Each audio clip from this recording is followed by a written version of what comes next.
तक आरटीआई का यह जवाब है कि देश के अंदर बाबा साहेब आम्बेडकर के नाम पर एक भी स्मारक नहीं है, एक भी स्मृति स्थल नहीं है।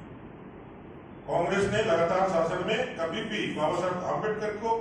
राजधानी रांची के प्रदेश भाजपा कार्यालय में भाजपा प्रदेश अध्यक्ष, प्रदेश पदाधिकारी एवं जिला अध्यक्षगण की उपस्थिति में सांगठनिक कार्यशाला का आयोजन किया गया।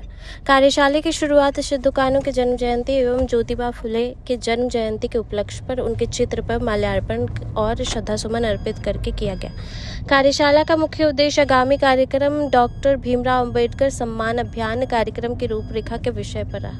कार्यशाला के बाद मीडिया को संबोधित करते हुए पूर्व नेता प्रतिपक्ष अमर कुमार बावरी ने कहा कि कार्यक्रम की शुरुआत 13 अप्रैल से हो रही है। 13 अप्रैल को बाबा साहेब के सभी प्रतिमाओं को साफ सफाई और शाम को दीपोत्सव का कार्यक्रम होगा। वहीं 14 अप्रैल को उनकी प्रतिमा माल्यार्पण किया जाएगा। इस अभियान के तहत सभी जिले में गोष्ठी का आयोजन भी किया जाएगा। वहीं संपर्क अभियान के तहत सभी कार्यकर्ताओं को नई प्रतिबद्ध जनों से मुलाकात करनी और उन्हें कहा कि इस अभियान का मुख्य उद्देश्य आम जनता तक कांग्रेस द्वारा बाबा साहेब के साथ किए गए कार्यों को जनता तक पहुंचाना है। उन्होंने बताया कि किस तरह से कांग्रेस ने कभी भी बाबा साहेब को संविधान सभा का सदस्य नहीं बनाने देना चाहती थी, वहीं कैसे उन्हें 2 बार चुनाव और उपचुनाव में हराने का कार्य किया गया। कांग्रेस की सरकार में उन्होंने भारत रत्न नहीं दिया गया, बाबा साहेब का अपमान किया गया। उनके महापरिनिर्वाण के बाद भी 2 गज जमीन नहीं दिल्ली में समाधि स्थल के लिए नहीं देने कांग्रेस की मानसिकता को दर्शाते। वहीं दूसरी ओर भारतीय जनता पार्टी ने वाजपेयी जी के कार्यकाल में बाबा साहेब के भारत रत्न दिया और बाबा साहेब का सम्मान पंचतीर्थ बनाकर उनकी सच्ची श्रद्धांजलि दी। आरटीआई का यह जवाब है कि देश के अंदर बाबा साहेब आम्बेडकर के नाम पर एक भी स्मारक नहीं है, एक भी स्मृति स्थल नहीं है। कांग्रेस ने लगातार शासन में कभी भी बाबा साहेब आम्बेडकर को उस स्थान को देने का काम नहीं किया। 2014 में जब नरेंद्र भाई मोदी जी प्रधानमंत्री बने तो आज 11 साल में 5 जीवन से जुड़े बाबा साहेब आम्बेडकर के पंचतीर्थ में के रूप में उसको विकसित किया। चाहे मध्य प्रदेश की जन्मस्थली मऊ हो, चाहे उनकी शिक्षा भूमि लंदन हो, चाहे उनकी दीक्षा भूमि नागपुर हो, वहाँ परिनिर्वाण भूमि 26 अलीपुर दिल्ली हो, या फिर जहाँ उनका अंतिम क्रियाक्रम किया गया था चैत्य भूमि बॉम्बे हो, हिंदू। इस 5 स्थान को जहाँ पंचतीर्थ के रूप में विकसित किया, वहीं आम्बेडकर इंटरनेशनल सेंटर के रूप में स्थापित करके बाबा साहेब आम्बेडकर के विचारों को, उनके आदर्शों को लोगों के समक्ष लाने का एक केंद्र भी बनाया। ऐसे बाबा साहेब आम्बेडकर को सम्मान देने का काम जहाँ भारतीय जनता पार्टी ने किया है, वहीं कांग्रेस ने लगातार बाबा साहेब आम्बेडकर का तिरस्कार ही नहीं किया है, बल्कि संविधान के मूल आत्मा के साथ भी छेड़छाड़ किया है। इस तरह उन्होंने संविधान के प्रारूप निलंबर को, जिसको हम कहते हैं उद्देशिका प्रस्तावना को ही बदल दिया। किस तरह से 1975 में उन्होंने आपातकाल लागू करके देश के संविधान को पूरी तरह से विमुख कर दिया। किस तरह से 90 बार से ज्यादा 356 लगा करके देश के अंदर राष्ट्रपति शासन लगा करके चुनी हुई सरकारों को इन्होंने बर्खास्त किया।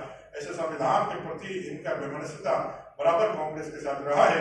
किस तरह नेहरू जी ने संविधान सभा में अपने भाषण में लोगों को, अपने जितने मुख्यमंत्री थे उनको चिट्ठी लिखा और कहा कि आरक्षण का विरोध करें। किस तरह से अपने राजीव गांधी जी ने मंडल कमीशन के विचार में, मंडल कमीशन के वाद विवाद में 2 घंटे तक सदन के अंदर भाषण किया और उन्होंने कहा कि आरक्षण जो है उससे जो है बुद्धू हम नहीं लाना चाहते, हम गधों को नहीं लाना चाहते।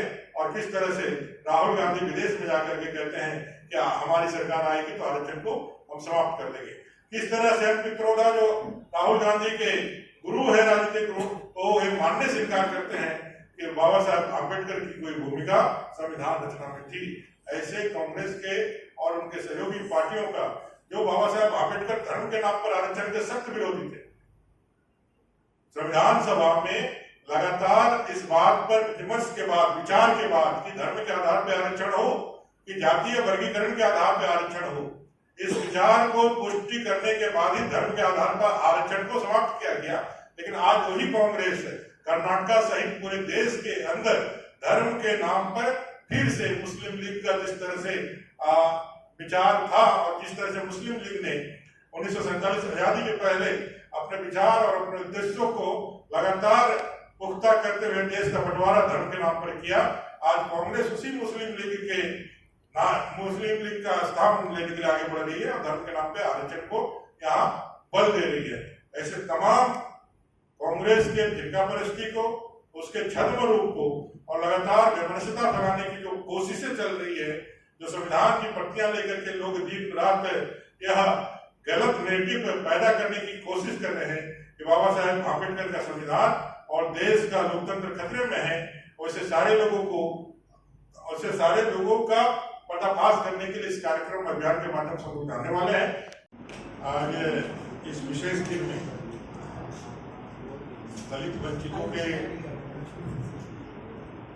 योद्धा पुरुषों का आज जन्म जयंती भी है।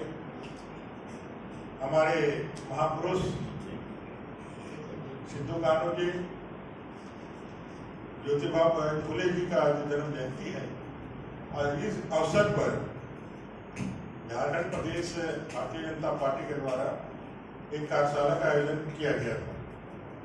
यह कार्यशाला आगामी कल से 13 तारीख से लेकर 25 तारीख तक पूरे झारखंड प्रदेश में डॉक्टर बाबा साहेब आम्बेडकर सम्मान अभियान के रूप में मनाया जाएगा। आप सबको मालूम है 14 अप्रैल बाबा साहेब भीमराव आम्बेडकर जी की जन्म जयंती है। इस अवसर पर पूरे भारतीय जनता पार्टी के अपने प्रदेश अध्यक्ष और नेता प्रतिपक्ष बाबूलाल मरांडी जी की अध्यक्षता में आज बैठक हुई और हमारे मोर्चा के अनुजाति मोर्चा के अध्यक्ष श्रीमान कृष्णदास जी के नेतृत्व में एक बृहद कार्यक्रम का रणनीति बना है, जिसके तहत 13 तारीख आम्बेडकर जयंती के पूर्व संध्या पर झारखंड प्रदेश के तमाम बाबा साहेब आम्बेडकर से जुड़े हुए स्थलों को, उनकी प्रतिमा को और जितने भी महापुरुष है उनकी प्रतिमाओं को धोने का, साफ सफाई का काम होगा। भारतीय जनता पार्टी के कार्यकर्ता समाज के प्रमुख जनों के साथ मिलकर के करेंगे। साथ ही साथ शाम को प्रतिमा के समक्ष दीप उत्सव मनाया जाएगा। दीपों का प्रज्वलन भी होगा।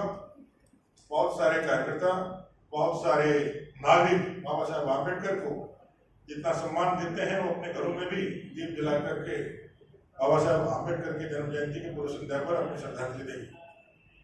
दूसरे दिन 14 अप्रैल को जन्म जयंती के अवसर पर भारतीय जनता पार्टी के 6 वार्षिक कार्यक्रम बाबा साहेब आम्बेडकर की जन्म जयंती 14 अप्रैल है। दूसरी कोई पार्टी बाबा साहेब आम्बेडकर के लिए सम्मान एक काम नहीं देती है। बूथों में हमारा यह कार्यक्रम चलता है। विशेष रूप से इस बार माल्यार्पण का कार्यक्रम, सामने जो सेवा बस्ती है, जो सेवा बस्ती में खिचड़ी वितरण, फल वितरण, प्रस्तावना का पाठन और कांग्रेस ने जो बाबा साहेब आम्बेडकर का अपमान किया जीते जी, उनको जिस तरह से हाशिए पर रखा, उनकी विद्वता, उनकी कर्मठता, उनका राष्ट्रवादी विचारों को हमेशा दरकिनार किया। संविधान का जिस तरह से कांग्रेस ने तिरस्कार किया, संविधान को जिस तरह से लगातार उन्होंने उसके मूल आत्माओं को खत्म किया और बाबा साहेब आम्बेडकर को भारतीय जनता पार्टी नरेंद्र भाई मोदी जी ने जिस तरह से सम्मान दिया, इन 3 विषयों को जनता के बीच में लेकर के जाना है। हर जिले में समाज के प्रबुद्ध जनों के साथ एक जन जागरण का और बाबा साहेब के सम्मान का एक संगोष्ठी होना है। सेवा बस्तियों में संपर्क होना है और समाज के प्रबुद्ध जनों से एक एक करके मिल करके उनके विचार और बाबा साहेब आम्बेडकर के प्रति कांग्रेस और भारतीय जनता पार्टी का क्या व्यवहार है उसको दिखाना है। हम सब जानते हैं कांग्रेस ने लगातार बाबा साहेब आम्बेडकर को जीते जी न संविधान सभा में आने के लिए मौका दिया, न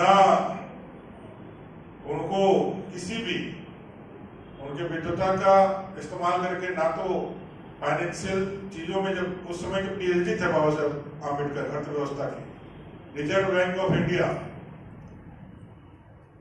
प्रॉब्लम ऑफ रुपीज उनकी एक थीसिस थी। रिजर्व बैंक ऑफ इंडिया का कहीं ना कहीं वहीं से एक संकल्पना देश को मिला था। ऐसे अर्थशास्त्री को नेहरू जी ने कभी भी मेन स्ट्रीम में आने का काम, उनके विचारों को आने का काम नहीं किया था। फॉरेन पॉलिसी को लेकर के लगातार नेहरू जी से उनकी मत भिन्नता थी। धारा 370-35 पे उनका स्पष्ट मत था कि एक देश के अंदर दो कानून नहीं हो सकते, दो संविधान नहीं हो सकते।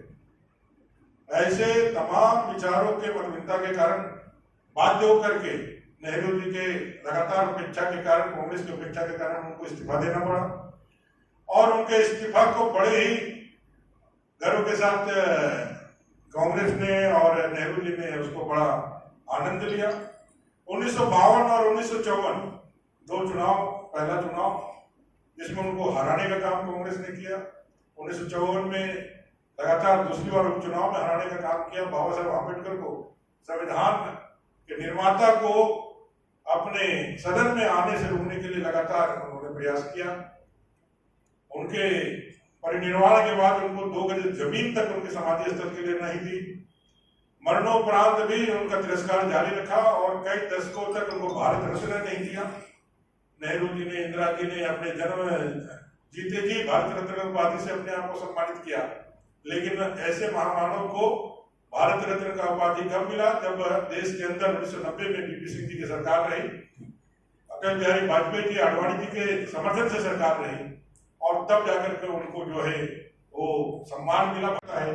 इसने बाबा साहब आम्बेडकर के नाम को न सिर्फ देश में बल्कि 2014 में जीतने के बाद 2015 में जब 125वीं जयंती थी बाबा साहब आम्बेडकर की, 26 नवंबर को 2 दिवसीय एक विचार गोष्ठी करके पार्लियामेंट के ज्वाइंट पार्लियामेंट का विचार करके उस 26 दिसंबर को गौरव दिवस के रूप में, संविधान गौरव दिवस के रूप में मनाया और 120 देशों में बाबा साहब आम्बेडकर की जयंती को मनवाया।